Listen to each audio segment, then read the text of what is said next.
Welcome to Expansionscapes. And in this video, my friends and I are going to share with you our personal experiences with the Elder Futhark rune called Fehu.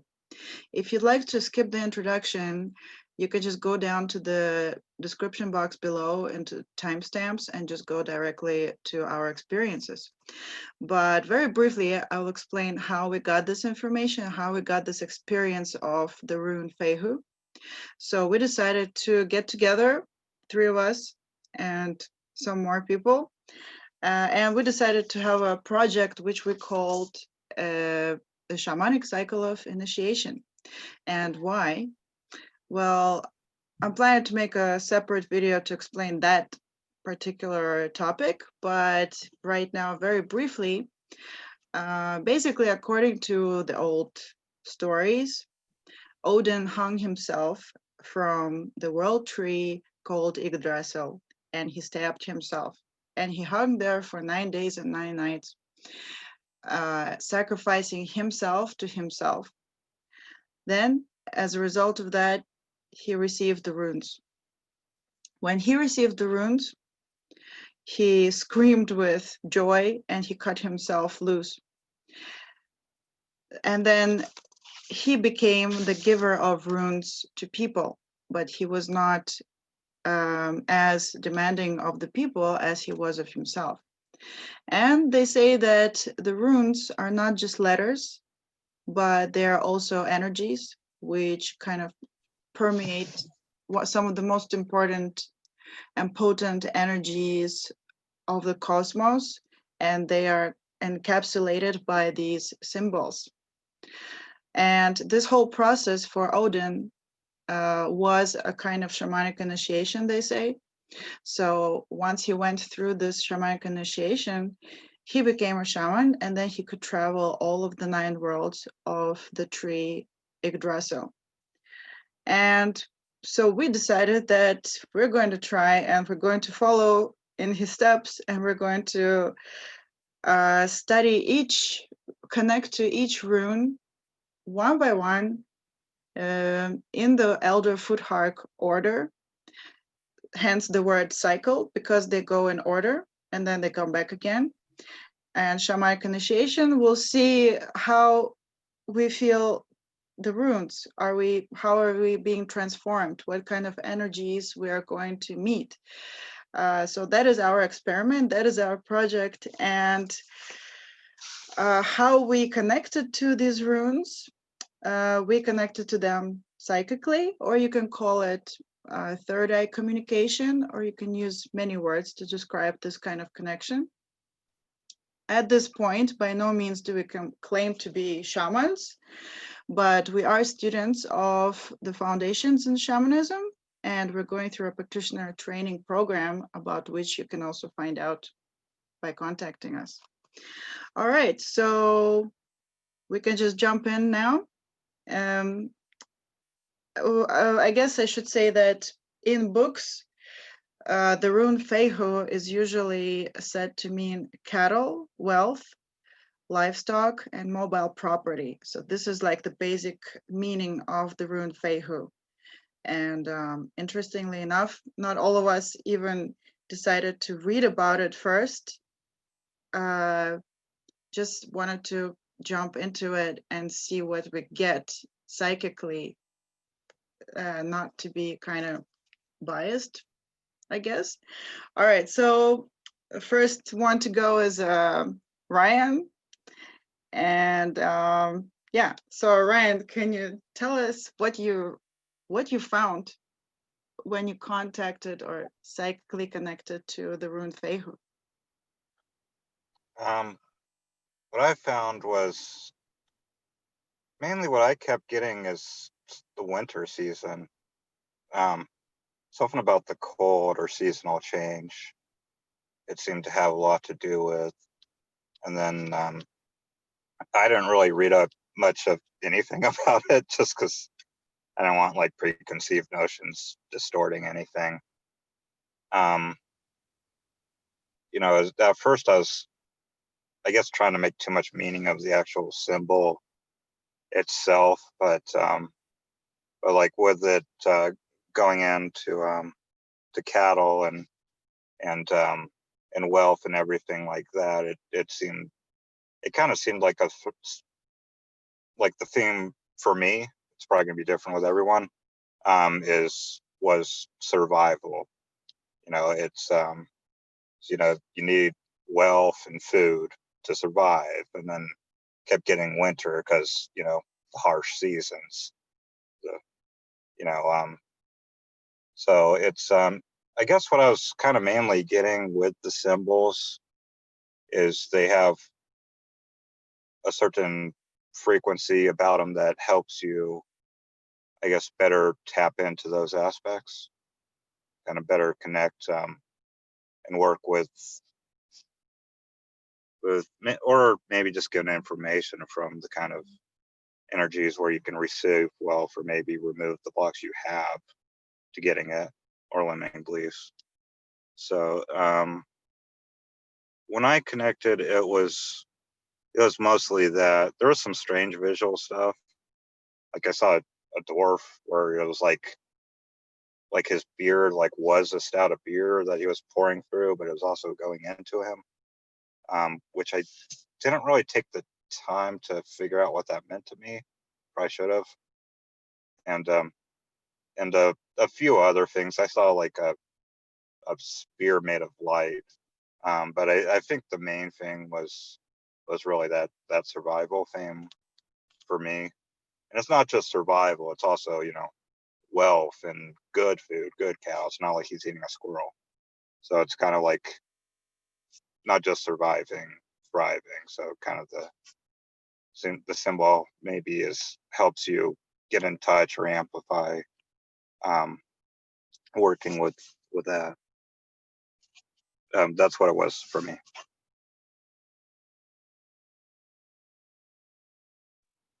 Wow. Yeah, super That's cool. interesting. Mm-hmm. It's probably going to be very different for everyone. We'll see. I see a lot of overlap already. Yeah. Okay. Rosa, do you want to share what you got? Okay, here we go. So yeah, like all of a sudden my process was like, I don't want to know nothing. I didn't know who the hell Odin was. I didn't know what a rune was. Like I didn't know anything. I knew that was someone with a symbol.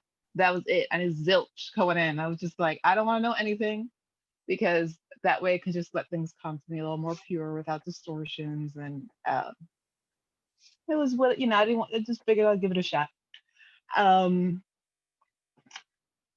I also prepared, you know, I did a lot of grounding beforehand before I connected. It's like part of my process. I worked with my team beforehand to help clear any blocks, communication. And I asked questions, you know, I had direction, clear intentions, but that was fluid with it too at the same time. So that was kind of like my process going into it. Called on Odin. I called on his soul or his energy. And every time before he came, wolves come. I would see wolves first. He's dressed like a Viking, had a patch on his eye, long beard, Viking clothing, a spear. Ryan. Oh. He was holding a spear. And I was like, oh, I didn't know, like I didn't know he was a Viking or any of that stuff. I was like, cool, all right, this is a Viking dude here. He had lots of energy of tree and earth, like that was just like popping out to me. Also a lot of fire energy, whatever that means. He kept saying Nordic, Nordic, Nordic, Nordic. I didn't know what the hell that meant. I was like, all right, Nordic, I got it. Cool. He was super cool, very like, I felt like we were old buddies, very loving, like old buddies that hung out and have fun and, you know, just like lots of love. So yeah, that's my vibe that I got from Odin. I asked him, I asked for his help in help me connect with, through him, to learn the wisdom of the rune Fehu. As part of the Shamanic Initiation, he walked right up to me. He put the rune on my third eye, and I saw it glowing red, and then I saw it kind of dissolve into my skin. I felt that it would take about a few days for that to integrate into my system. I heard like a couple days.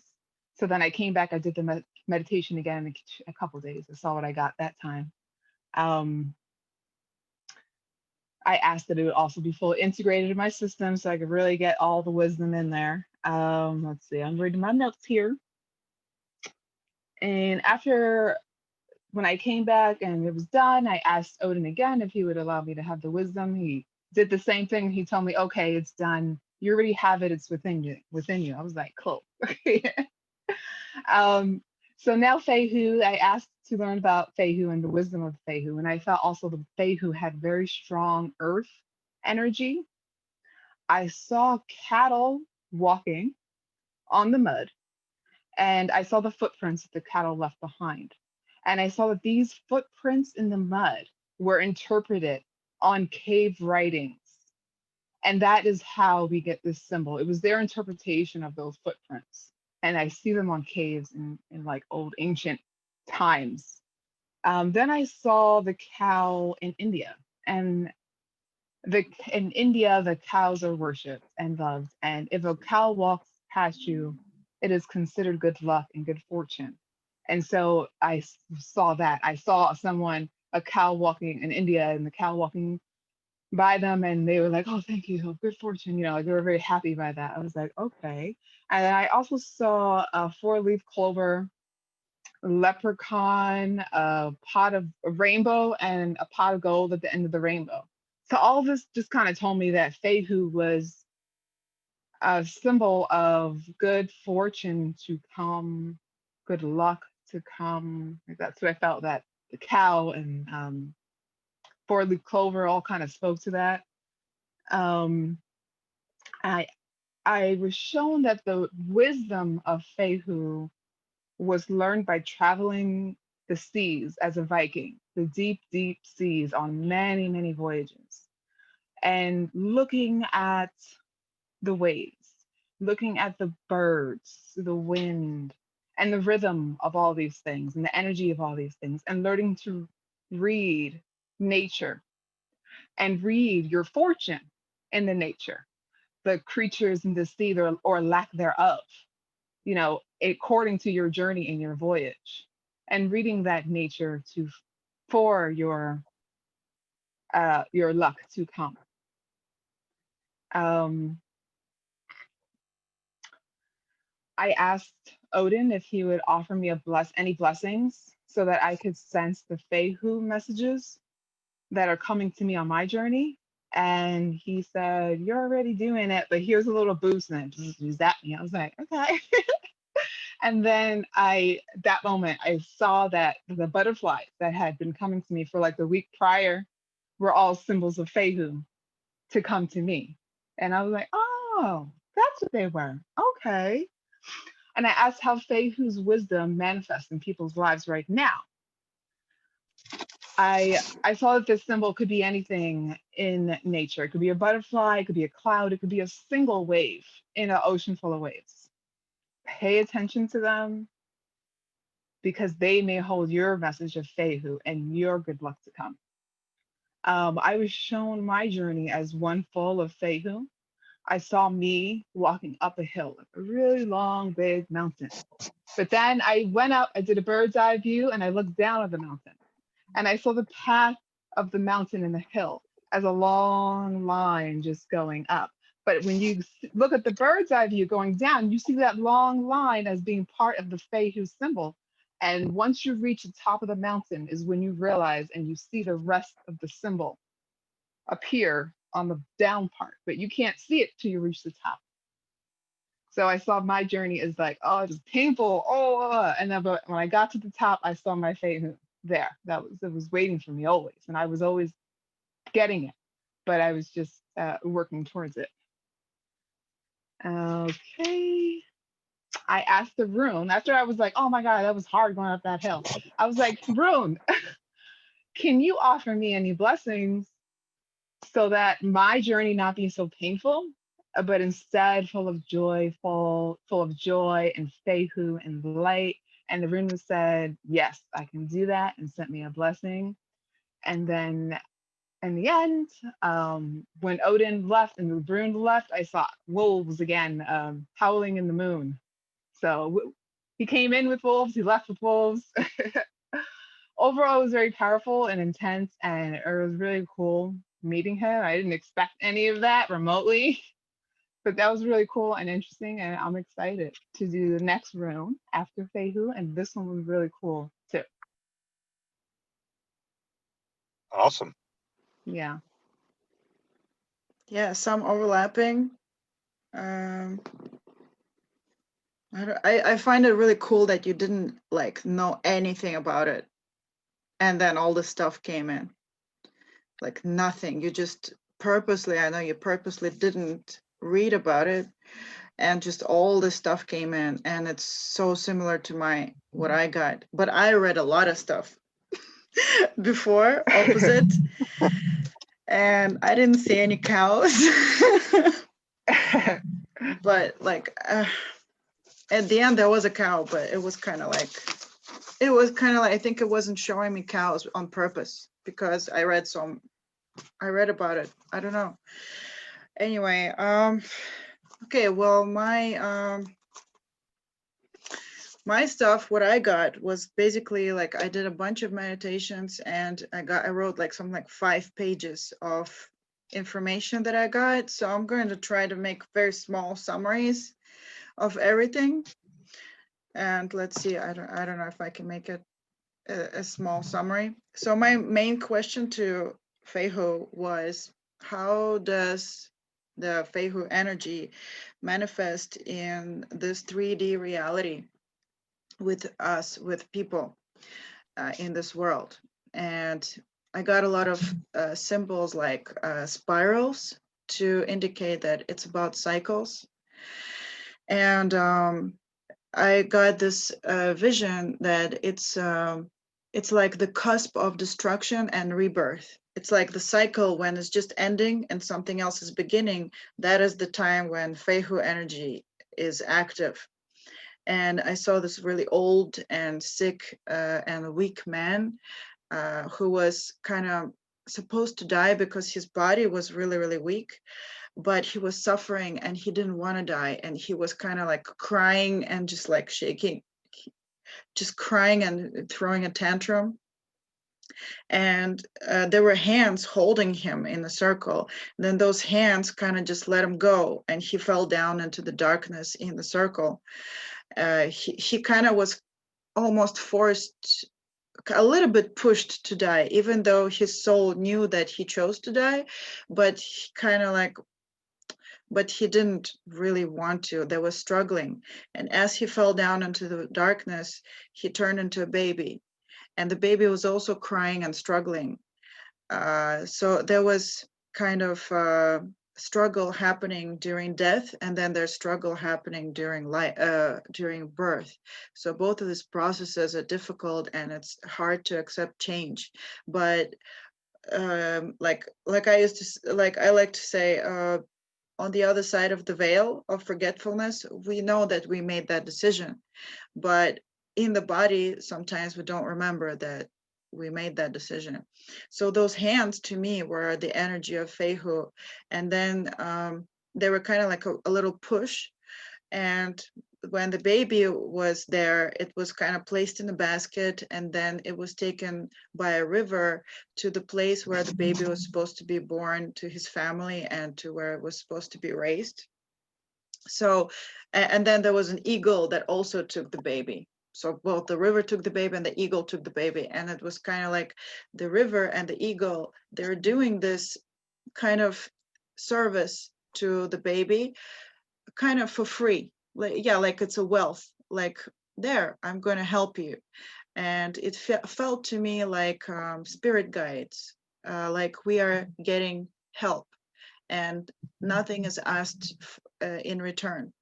And we don't even know that we're getting that help sometimes. So it was very clear to me that destruction must happen for the rebirth to happen. And there's going to be an extra kind of energy that is going to help for that to happen.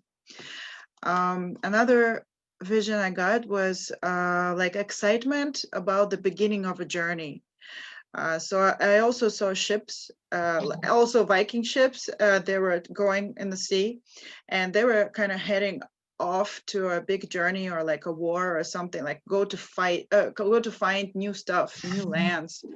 And their ships were in good working order, and they were filled with supplies. So I felt that the fact that their ships were in good working order and they were filled with food and supplies for the journey, that was also Fehu. It's like now you have something to eat, now you have something to work with, but you're going to face struggles, but you're going to get even more, like as a result of whatever you're going to be doing, your journey.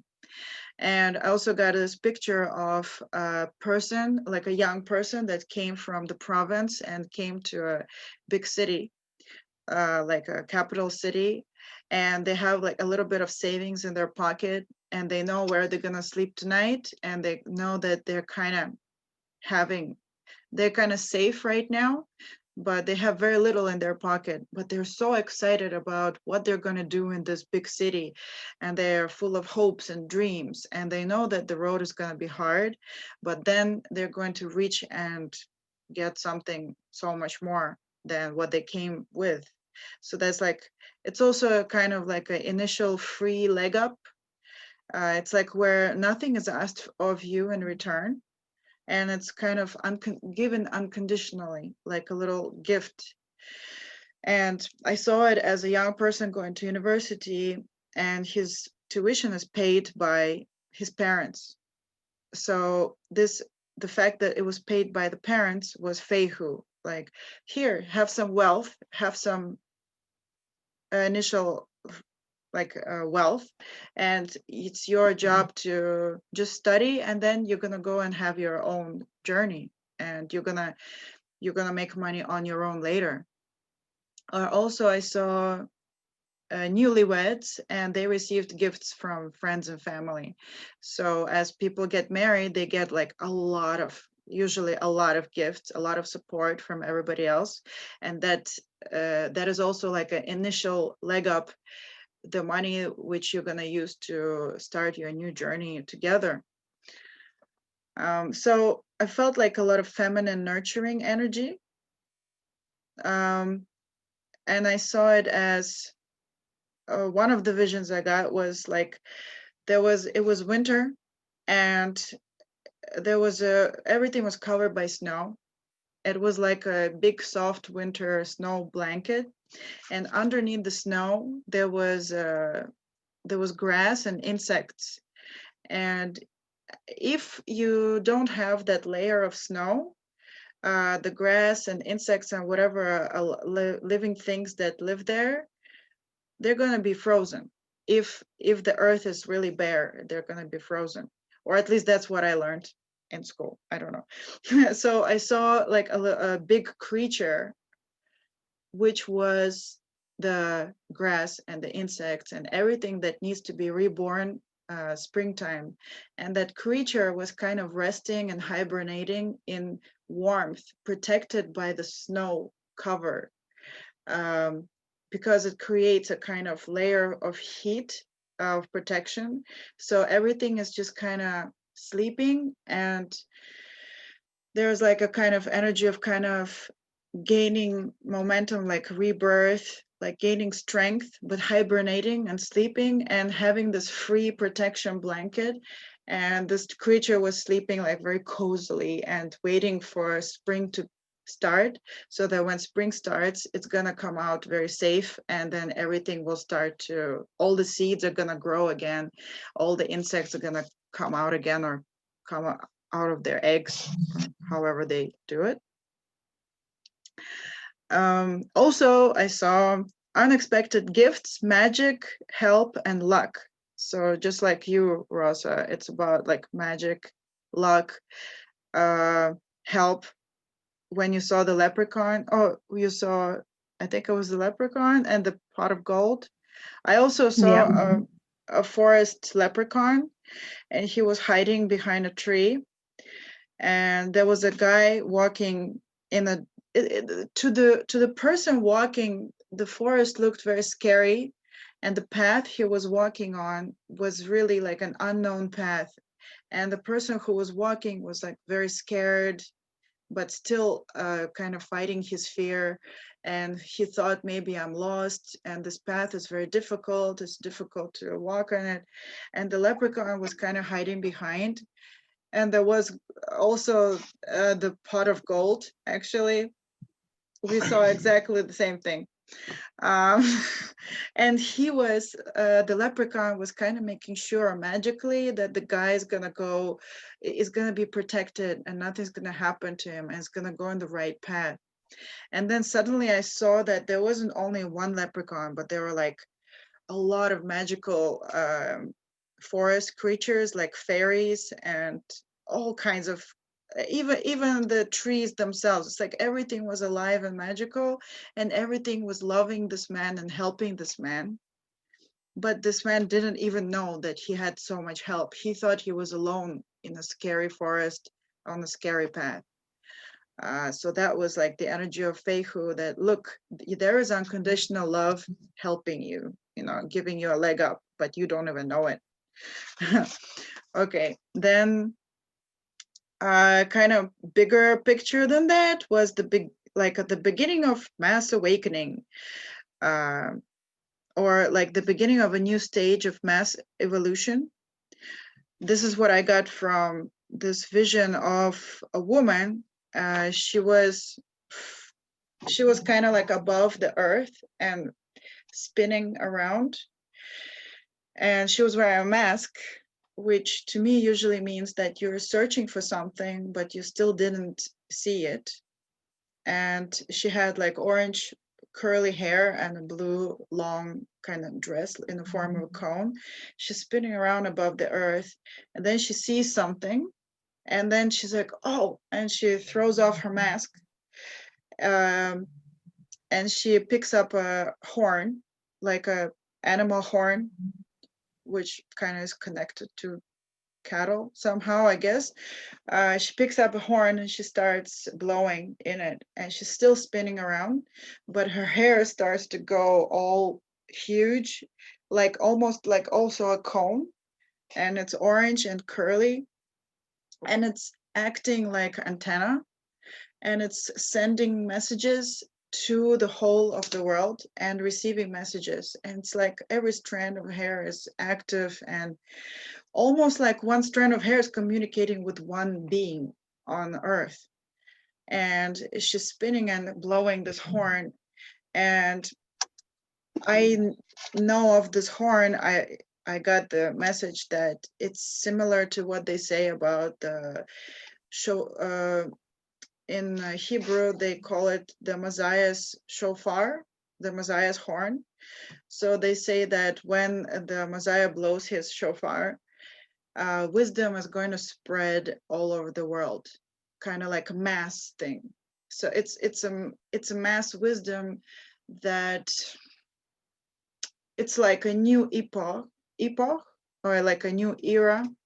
It's a new stage of mass development. I think it's totally connected to right now, like we say, the Great Awakening. I'm pretty sure this is what it's talking about. And the vibration from the horn is almost, you can't hear it, but it's so deep and everything is vibrating with it, that even like the masses may not even be able to hear it, but they will feel it. And they may not even know what's happening, but they all feel it, and they all got this kind of energy, the initial energy to start something new, to become something new. So I liked that vision. I saw a bunch of animals, snakes, a winged lion that turned into a winged horse. I'm not really sure what that means. Snakes usually to me mean like the beginning of a spiritual journey or a beginning of knowledge. And I saw cabbage and onion. It's like when you peel the cabbage or onion, you get to the bottom of things. So yeah, like It's like the first leaf of cabbage that you remove to get to the bottom of cabbage. Trees. I saw a lot of like a primordial creation of the universe connected to trees, and a crab and a sunflower and a scarab beetle. And the scarab beetle, in my vision, it's like a very long vision, so I'm not going to talk about the whole vision.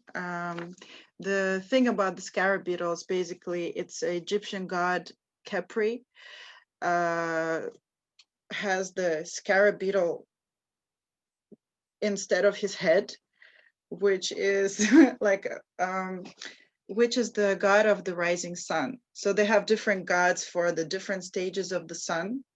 They have the god of the rising sun, the god of the sun, which is already up there, and then the god of the setting sun. So the scarab beetle, being the dung beetle that rolls this ball of dung and hides it in a hole and lays eggs there, then leaves. It's like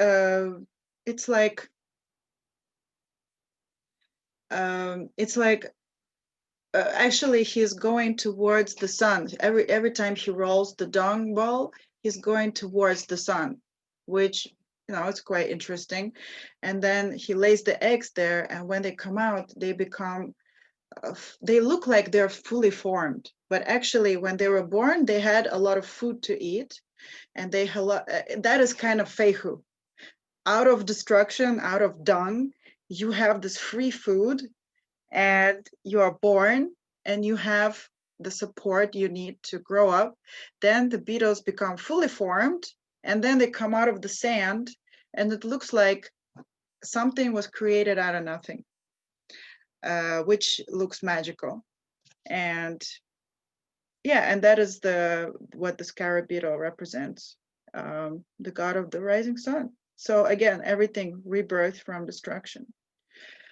Okay, that is like a small summary of 5 pages. What did you guys think?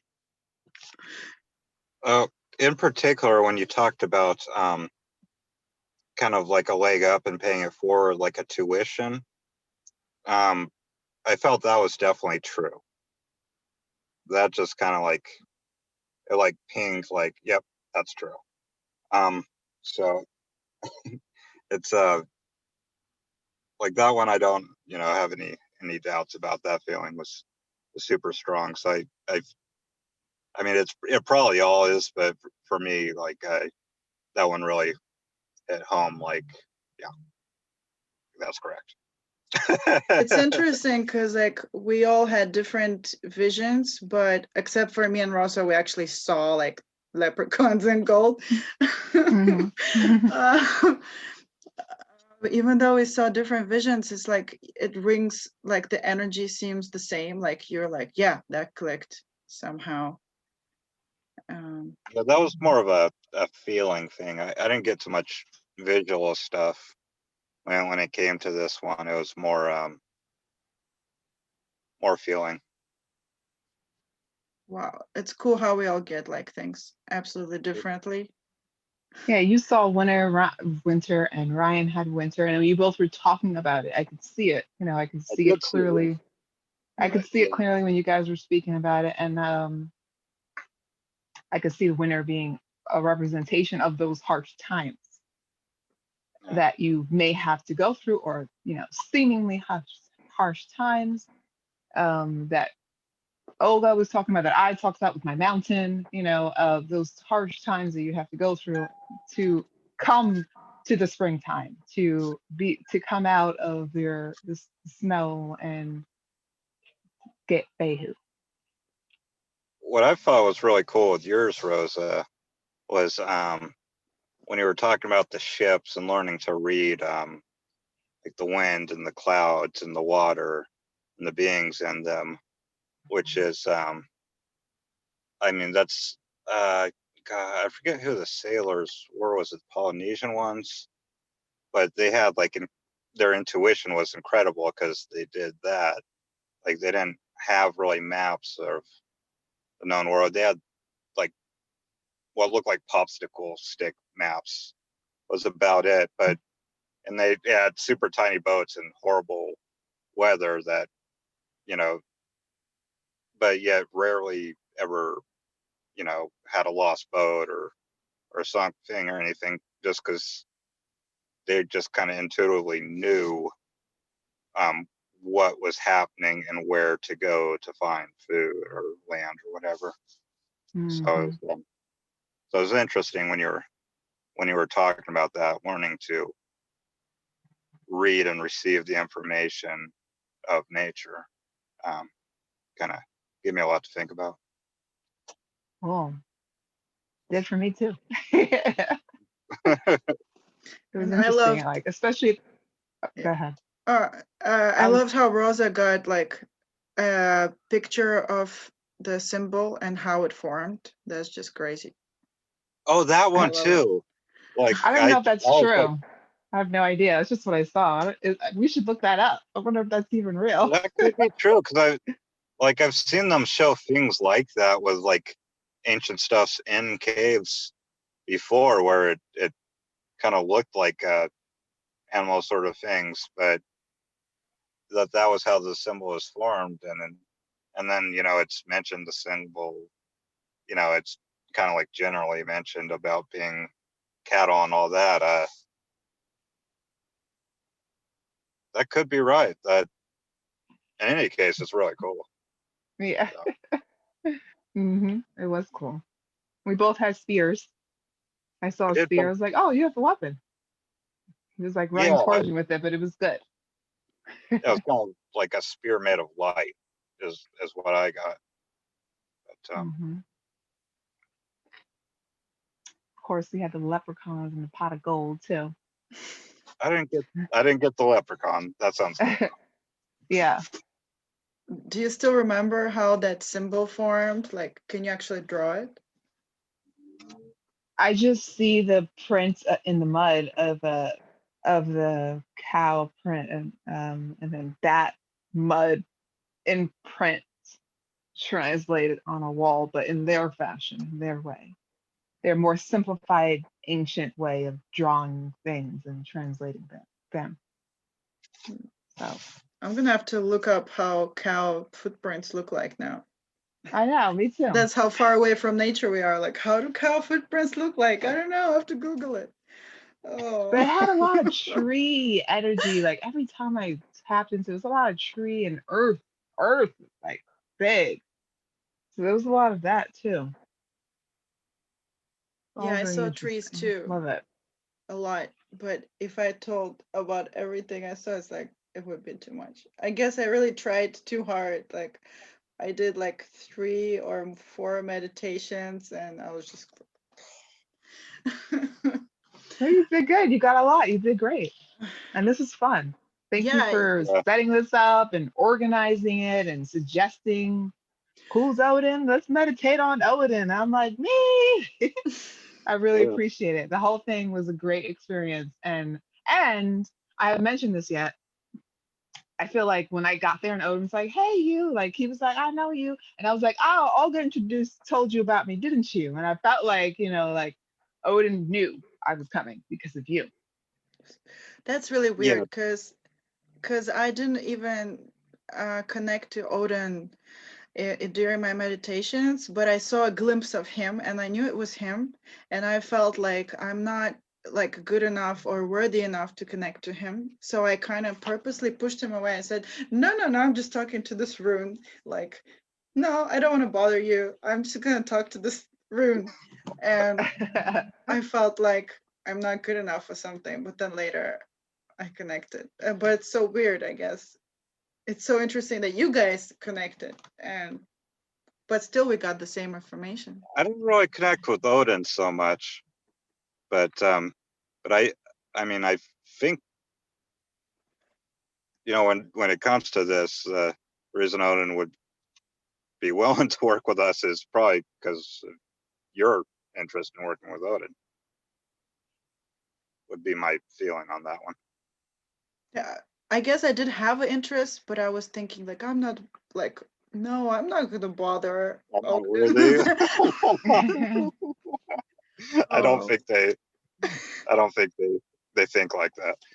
Yeah, they have a different sense of time and space. So yeah, the next rune, I guess let's just connect to Odin. Okay, man, like we're just doing this. Well, honestly, I tried to connect to Odin, and it didn't seem like he was that interested. Like the general feeling I got was that he was like half-heartedly interested in working with me and showing me anything. It's like, okay, well, I'm gonna get what I get with the symbol then. We'll just someday we'll be friends, maybe. I don't know. Maybe after all the 24 runes, yeah, why not? Yeah, And I'd like to thank you guys so much for joining with me in this project, and I hope we're gonna have like more projects. And of course, I'm looking forward to doing the next rune with you guys. So who's watching this video, thank you for listening this much, and we hope to see you for the next rune. And if you happen to connect to this rune, Fehu, also, please leave a comment and tell us what you got, because then it's so much more interesting when different people connect to the same energy. It's like it's just has so much. I guess you can say it's like has different tastes or different ways that you perceive it, and it's just very interesting. So thanks everyone, thanks for watching, goodbye. Bye. Bye. Thank you. Thank you.